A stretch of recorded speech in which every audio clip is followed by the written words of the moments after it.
হরে কৃষ্ণ। মহাপ্রসাদ চ্যানেলে আপনাদের সবাইকে স্বাগত। আজকে আমি বানাবো সাবুদানার বরফি। এই মিষ্টি যেমন খুব নরম হয় তেমন এর স্বাদ হয় অসাধারণ। তাহলে শুরু করি আজকের সাবুদানার বরফি। সাবুদানার বরফি বানানোর জন্য আমি এখানে 1 কাপ পরিমাণ মোটা দানার সাবু নিয়েছি। আমি এই সাবুগুলোকে চালনি দিয়ে খুব ভালো করে চেলে পরিষ্কার করে নিয়েছি। এবার আমি গ্যাসে একটা কড়াই বসিয়ে দিয়েছি, গ্যাসটাকে অন করে দিচ্ছি।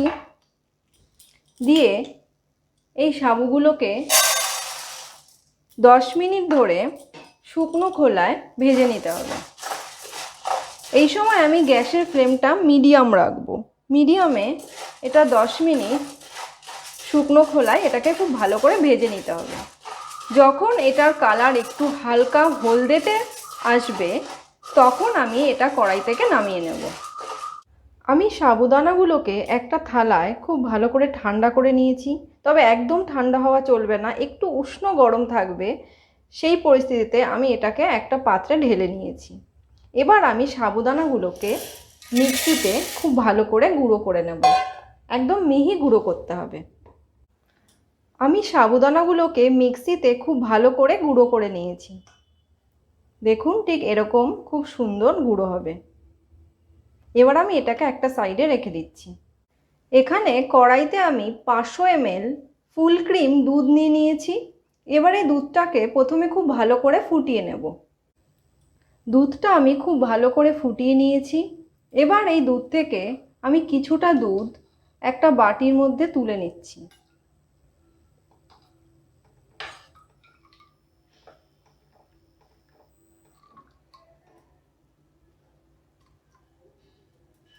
এই দুধটাকে আমি কিছুটা ঠান্ডা হতে দেব, বাটিতে তোলা দুধটাকে। এবার বাকি দুধটাকে আমি খুব ভালো করে ফুটিয়ে ঘন করে নেব। দেখুন, দুধটা 15 মিনিট ধরে আমি খুব ভালো করে ফুটিয়ে একটু ঘন করে নিয়েছি। এবার এই ঘন করা দুধের মধ্যে আমি প্রথমে এখানে 1 কাপের একটু কম চিনি সেটা এর মধ্যে দিয়ে দিচ্ছি।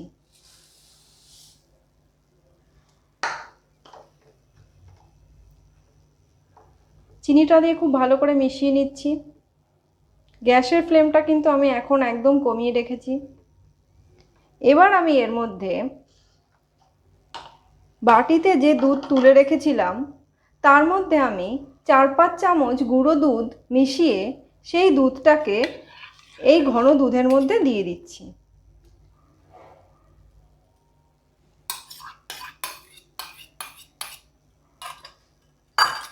এবার গ্যাসের ফ্লেমটা আমি একটু মিডিয়াম করে দিচ্ছি। দিয়ে সব উপকরণগুলোকে আরও একটু ভালো করে নাড়াচাড়া করে আর একটুখানি এটাকে ফুটিয়ে নিতে হবে, মানে আর একটু ঘন করে নিতে হবে। তবে খুব বেশি আর ঘন হবে না, আর অল্প একটু ঘন হবে। দুধটা আমার কিছুক্ষণ ফোটানোর পরে আরও কিছুটা ঘন হয়ে গেছে। এবার আমি গ্যাসটাকে বন্ধ করে দিয়ে এই কড়াইটাকে একটা সাইডে রেখে দেব। এবার আমি গ্যাসে অন্য একটা কড়াই বসিয়ে দিয়েছি।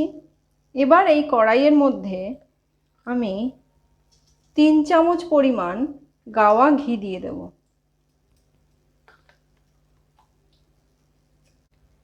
ঘিটা খুব ভালো করে গলে গেলে আমি এর মধ্যে যে সাবুর গুঁড়োগুলো করে রেখেছিলাম মিক্সিতে, সেই সাবুর গুঁড়োটাকে এর মধ্যে দিয়ে দিচ্ছি।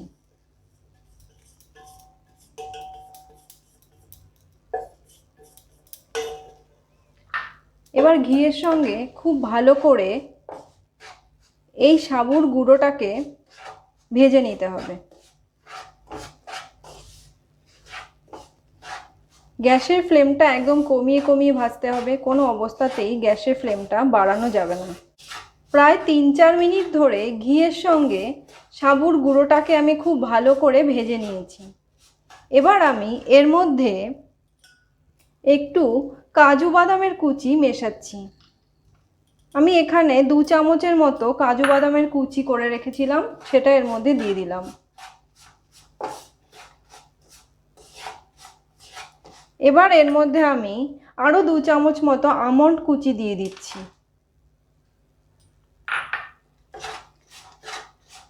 এবার খুব ভালো করে এটাকে মেশাতে হবে।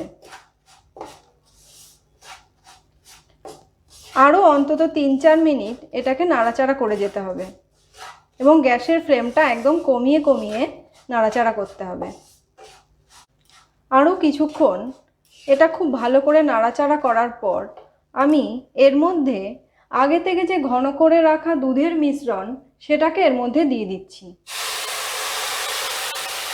দুধটা দেওয়ার পরে আমি খুব ভালো করে এটাকে নাড়াচাড়া করে একটু মিশিয়ে নেব। এবার আমি এর মধ্যে একটু এলাচ গুঁড়ো, আমি 5-6টা এলাচকে গুঁড়ো করে রেখেছিলাম, সেই এলাচ গুঁড়োটা এর মধ্যে ছড়িয়ে দিলাম।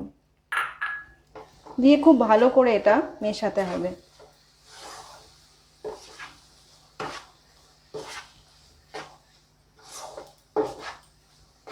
এইরকম অনেক নতুন নতুন মিষ্টির রেসিপি জানার জন্য আমার চ্যানেলটিকে অবশ্যই সাবস্ক্রাইব করবেন আর আমার সঙ্গে থাকবেন।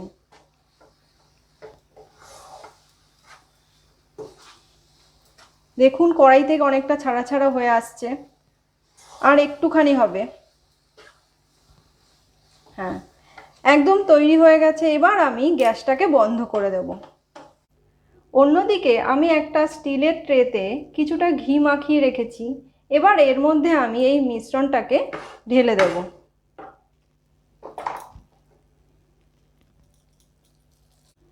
এবার একটা স্প্যাচুলার সাহায্যে ট্রের চারপাশে এটাকে খুব ভালো করে একটু ছড়িয়ে ছড়িয়ে দিতে হবে। আমি এই ট্রের ওপরে মিশ্রণটাকে স্প্যাচুলার সাহায্যে খুব ভালো করে সেট করে নিয়েছি। এবার আমি এর ওপর থেকে একটু পেস্তা বাদামের কুচি ছড়িয়ে দিচ্ছি।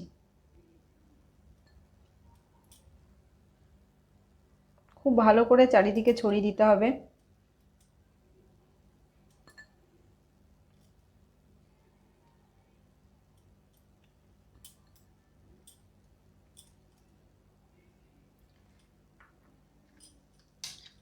এবার একটা স্প্যাচুলার সাহায্যে এটাকে একটু বসিয়ে বসিয়ে দিতে হবে ভেতরে, যাতে ওপরের দিকটা খুব ভালো করে সমান হয়ে যায়।